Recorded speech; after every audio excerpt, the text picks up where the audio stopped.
Supposons qu'un jour, nous trouvions un rocher où est gravé un dessin. Nous ne dirons probablement jamais que ce dessin a été fait accidentellement au fil du temps. Une analyse logique et sensée nous mènerait à dire qu'une personne est venue graver ce dessin. Nous n'avons jamais vu cette personne, mais sa présence est visible à travers son œuvre. Lorsque nous regardons autour de nous, il se trouve évident que ce monde complexe soit l'œuvre d'un créateur tout-puissant. Dieu a créé toutes choses et a donné à l'homme des signes évidents de sa présence. Dieu a dicté des règles et les a fait parvenir aux hommes à travers des prophètes.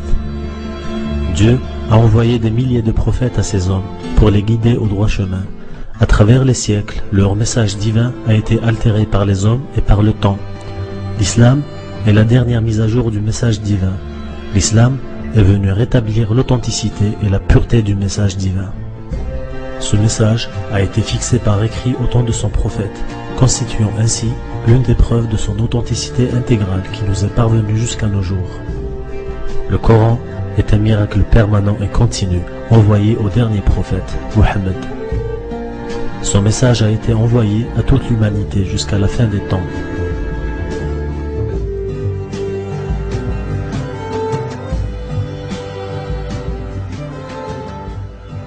Les prophètes ont accompli un nombre de miracles pour prouver à leur clan qu'ils étaient réellement des envoyés de Dieu. Ces miracles correspondaient à l'époque et au lieu où ils étaient envoyés. En une époque où la poésie arabe était à son apogée, Mohammed fut envoyé. Le miracle divin devait être une forme poétique inégalée.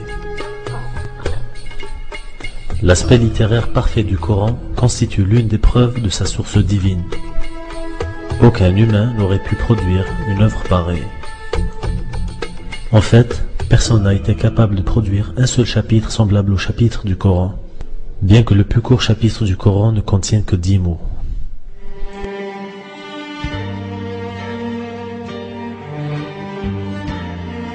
Par l'intermédiaire de l'ange Gabriel, Dieu révéla le Coran à Mohammed, que la paix soit sur lui.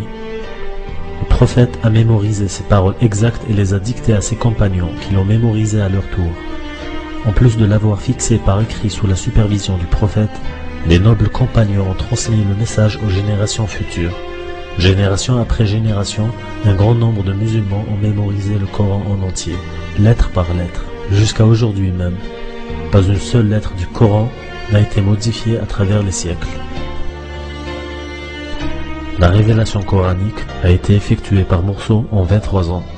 Elle respecte un ordre numérique très précis, ce qui implique que ce qui a été révélé au début doit tenir compte de ce qui a été révélé par la suite, afin de satisfaire cet ordre. Les versets que le prophète transmettait étaient émis souvent sur place par rapport à des événements spontanés. Souvent, les Juifs lui posaient des questions pour le piéger. Ils n'avaient pas de temps de se documenter, ni de formuler le tout dans une forme littéraire inégalée.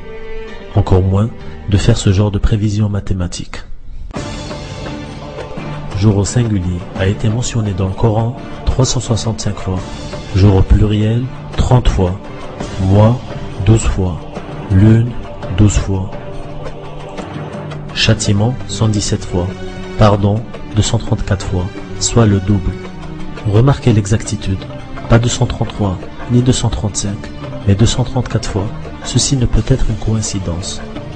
Foi 25 fois, infidélité 25 fois, monde d'ici-bas, dunya en arabe 115 fois, monde réel après la mort, akhira en arabe 115 fois, ange 88 fois, démon 88 fois, les gens 50 fois, les prophètes 50 fois, les hommes ont été mentionnés 24 fois, ainsi que les femmes, la vie 145 fois, la mort 145 fois, bonnes œuvres 167 fois, péché 167 fois, les 7 cieux ont été mentionnés 7 fois.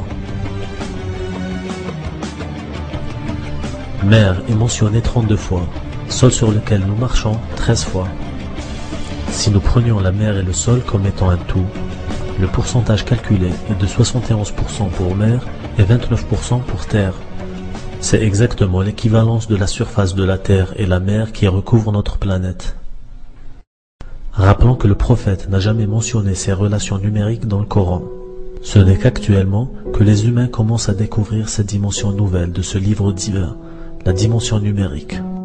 Il serait insensé d'attribuer toutes ces vérités à des coïncidences. La probabilité que toutes ces équivalences coïncident en un seul livre est de 1 sur 626, suivi par 24 zéros.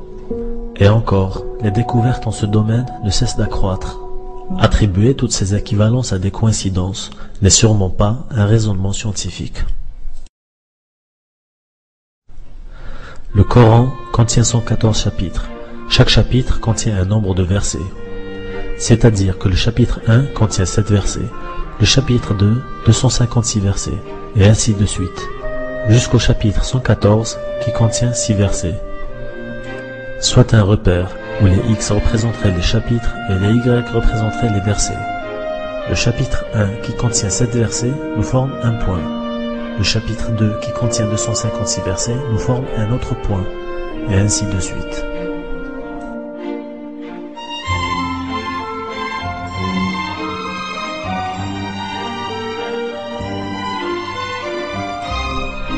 Remarquez cette courbe parfaite, avec là, le chapitre le plus court, qui forme le point le plus bas.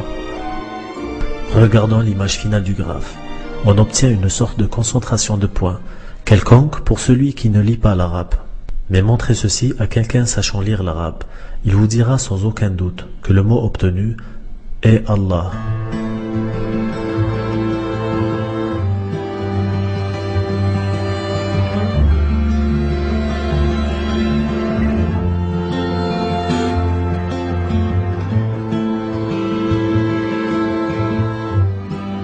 سنريهم آياتنا في الآفاق وفي أنفسهم حتى يتبين لهم أنه الحق أولم يكف بربك أنه على كل شيء شهيد ألا إنهم في مرية من لقاء ربهم ألا إنه بكل شيء محيط.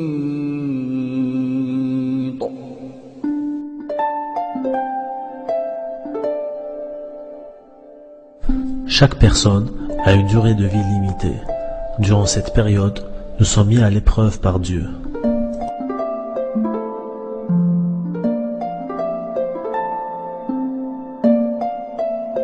Nous mourrons comme nous dormons, et nous ressusciterons le jour du jugement comme nous nous réveillons. Dieu nous promet une existence réelle et palpable dans l'au-delà, où vous serez aussi conscient que vous l'êtes en ce moment.